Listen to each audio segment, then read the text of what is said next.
Hello, I've returned with another ADH Wealth solution. Today, we will begin to discuss fulfilling all of your financial needs. As always, this is a basic description.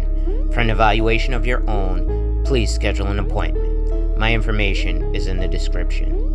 Lastly, make sure you hit the like, drop a comment, and if you're new, subscribe and hit the notification bell so you're made aware every time I release new content. Yo,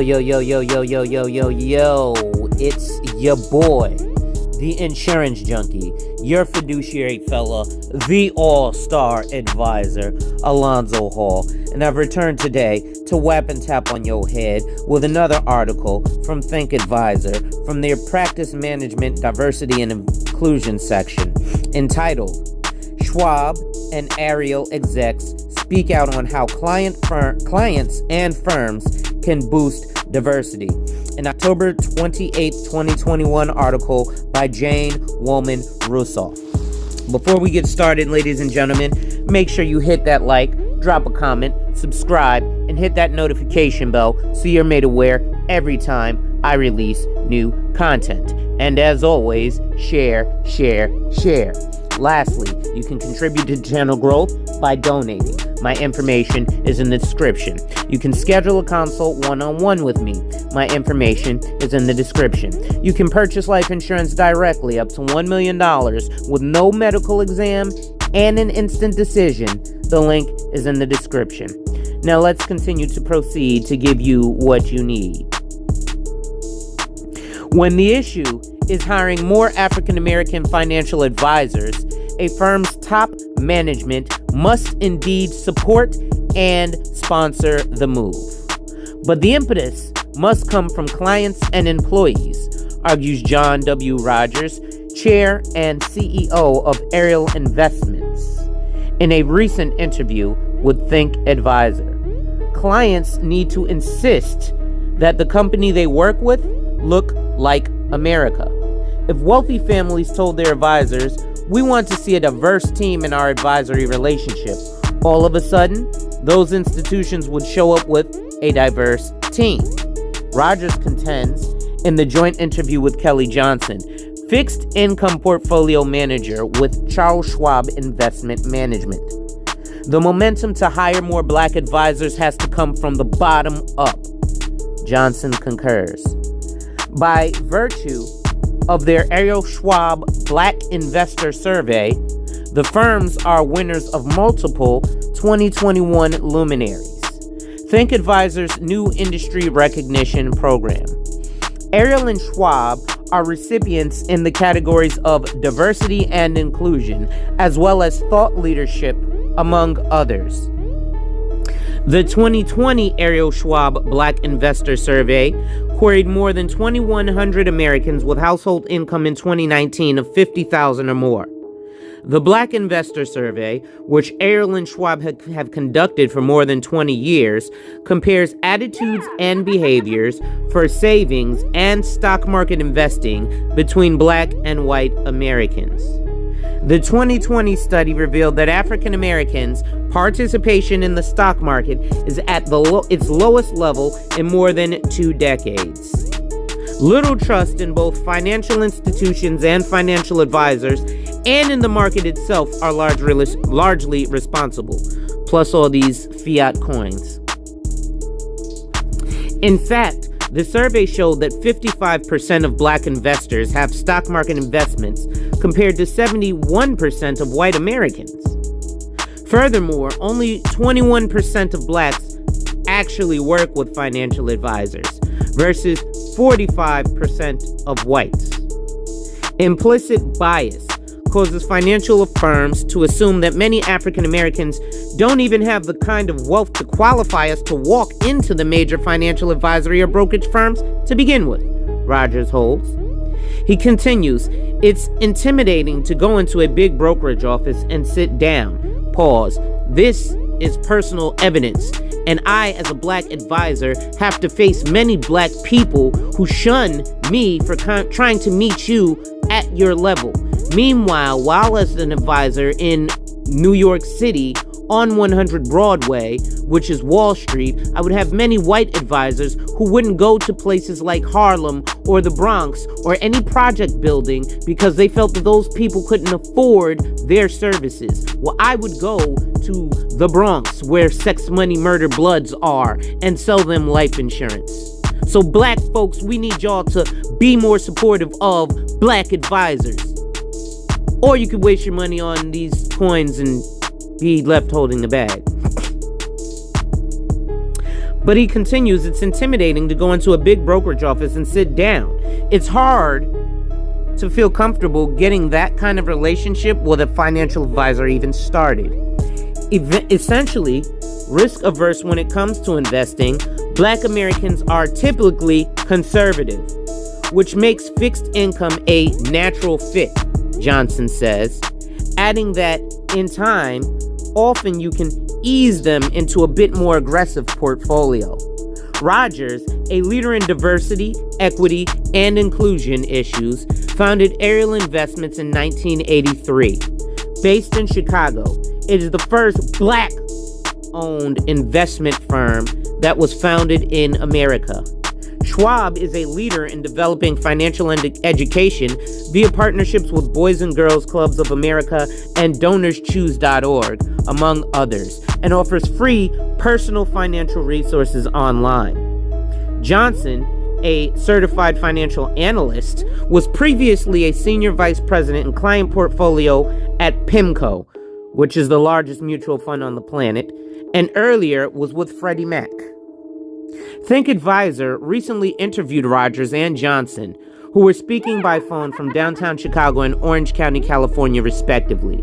Said Rogers, "We have to have more African American advisors and financial planners in the field, people that can reach out and build a bridge to the African American community.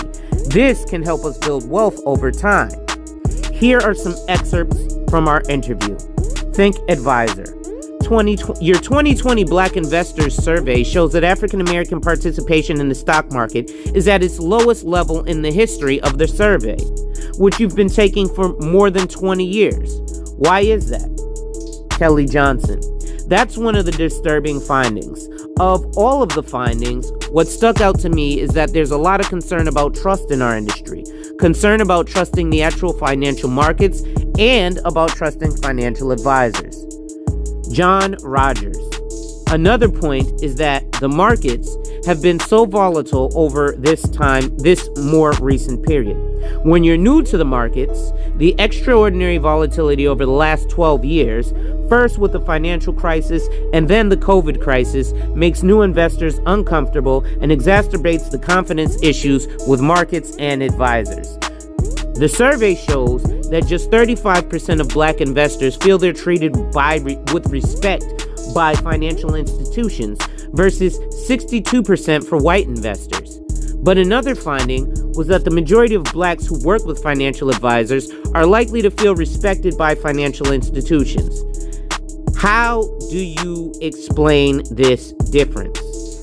Rogers, it's a cumulative effect. You go into these institutions' offices with a lot less wealth, and you get respected based on the size of your checkbook. When people realize you're really wealthy, they fall over you and make you feel special. But if you're not, you get short shrift. There's also the kind of unconscious or implicit bias in our society. When people look at black Americans, they don't think there are many of us that have the kind of wealth to qualify us to walk into major financial advisory or brokerage firms to begin with. So it's not surprising that African Americans feel that tension and are uncomfortable. It's a real problem. Think Advisor. Relatively, few African Americans are employed as financial advisors at the firms, and that's certainly part of the problem. What needs to be done? Pause. Actually, most recently at the Conference of African American Financial Professionals 2021, which was recently held this year, the conference last year said that 5.7% of licensed financial advisors in the industry are black. 5.2. This year, it is increased in 2021, 6.7% of licensed financial advisors are black. Not these fake gurus who tell you to do whatever and join my class for $3,500 and then tell you, yeah, invest in fintech and technology and the latest fiat coin, but actual financial advisors. This may actually be another reason that black people have issue with financial advisors, because you have so many people who are faking the funk, talking about they work in financial services and they don't. So, what needs to be done? Rogers, we have to have more African American financial advisors and more financial planners in the field. People that can reach out and build a bridge to the African American community. That can help us build wealth over time.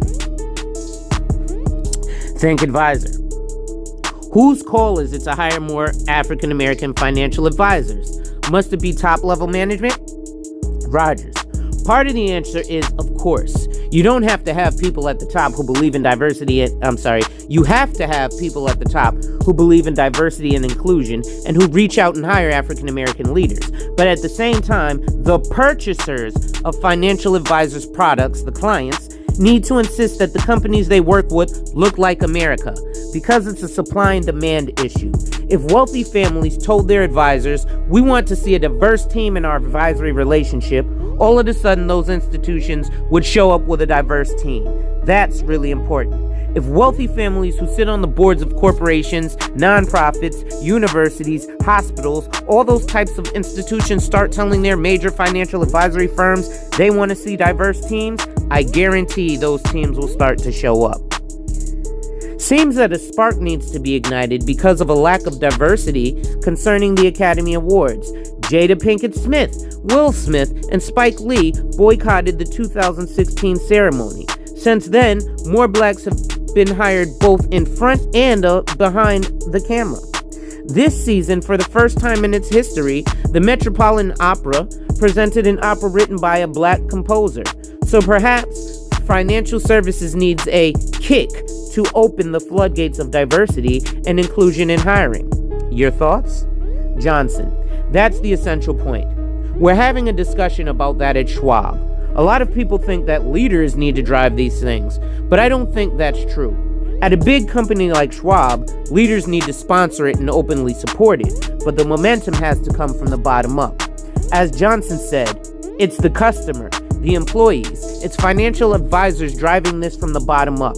If you have leadership, sponsorship, economic resources, and bottom-up energy, that's the winning combination. Rogers. Jane, you brought up the Met and that pioneering night, which was extraordinary.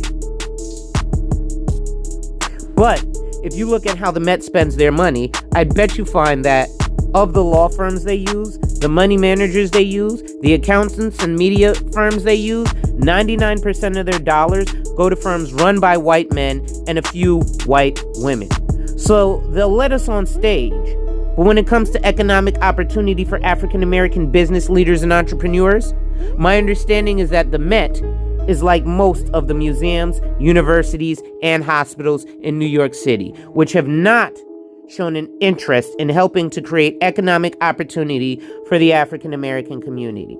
In fact, those institutions are notorious for not being open for economic opportunity for African Americans, which helps to explain the wealth gap that continues to get worse and worse in our country. It's not surprising that one of your survey findings is that Black Americans were much more likely to think of diversity as very important. Please elaborate. Johnson. I've had the personal experience when walking into different types of businesses that you don't see diversity. You make one of two conclusions. Either that organization doesn't care or they're woefully non-diverse. Neither of those is good, and either one can make Black Americans feel uncomfortable. So then, the firms themselves are turning off potential Black clients? Johnson. It can be very off-putting. I'll again use myself as an example. I'm the first in my family to go to college, the first to have middle-class success. My savings are my life savings. Therefore, it's very important to work with people who want to work with you. When you've worked and accumulated some wealth, you simply don't want to blow it. The survey found that fewer Blacks have financial plans. Is that because they don't hire financial advisors as much as whites? Rogers. Yes, that's for sure. Because of discrimination historically, the Jim Crow laws, and the lack of economic opportunity for Black Americans, we haven't created as much wealth as white Americans. So we haven't had the need to build trusted relationships with financial advisors. It's intimidating to go to a big brokerage office and sit down. It's hard to feel comfortable getting that kind of relationship started. That's why it's so important that organizations like Charles Schwab have done a great job of democratizing the markets and making it easier to build relationships online and not have that intimidation factor at the major brokerage firms. Many Black Americans make good salaries and have some money. What do they do with those assets if they're not saving or investing in the stock market? Johnson: One of the findings of the survey, and it's my personal experience too, is that Black investors tend to be more conservative than perhaps they should be given at their age and financial standing. So we tend to invest in things like CDs and whole life insurance, things that basically return less and have less risk. Do Black investors realize that it's possible to create money by investing in fixed income? Johnson: Fixed income is a natural fit in a lot of ways because historically we tend to be less aggressive and more conservative than other categories of investors. And it's a little bit easier to explain fixed income to African Americans who aren't investors. It's easier to position it as something low risk, low return. Often, you can use it to sort of wean them into a bit more aggressive portfolio, ease them into it without their committing the assets up front. You've worked with fixed income for years, Kelly. What do you like about it? Johnson: I don't like fixed income. I love fixed income. It's the type of investing that either speaks to you or it doesn't. I think it doesn't speak to most people, but I'm a math guy and an analytical guy, so it appeals to the problem-solving side of my brain. And nowadays, with yields so low and with rising inflation, thank you, Joe Biden, it's even more of a challenge. I enjoy a daily challenge. Is there anything else when it comes to diversity and inclusion on which the industry should place a great focus? Rogers: During the Obama administration, I chaired the President's Advisory Council on Financial Capability for Young Americans. Charles Schwab Pomerantz served in a leadership role on the council with me, and we gave our recommendations to President Obama. We wanted to see more financial services companies partner with urban public schools to teach financial literacy to urban kids, and for the companies to be role models for a financial services career. That has been our dream and our hope. We need to incentivize financial institutions to truly partner with urban public schools. Has this already begun? Rogers: Ariel Community Academy is a small public school that we started 25 years ago. We have a program where many financial services companies in Chicago volunteer there and at Catholic and public schools throughout Chicagoland. We have over 60 institutions doing that, and there are some innovative programs around the country like NYC Kids Rise, which is a great program to get kids and their families to save for and invest in 529 plans at an early age. There are some programs on the West Coast where Schwab is getting the financial community engaged with young people early on. Johnson: We have a program at Schwab that's training employee volunteers all over the country who are going to go in and teach teenagers, especially those from low-income backgrounds, about basic finance. Things like getting a banking account set up, insurance, and other basics not taught in schools right now. I'm extremely excited about it. And John, you've partnered with the University of Chicago on a financial internship program, haven't you? Rogers: We're really thrilled with it. We're going into our 5th year where we provide and paid internships for minority students who work in investment offices of major endowments. That's a great place to work because you'll learn all about private equity, venture capital, hedge funds, real estate, fixed income, all aspects of capital market. You could have a career one day being a chief investment officer of a major nonprofit should you decide to go that route. Coming into a place like the University of Chicago, many young people have no idea that as an intern, you could start on such a career path. It's a new world to them. We're growing the program, and it's getting stronger and stronger.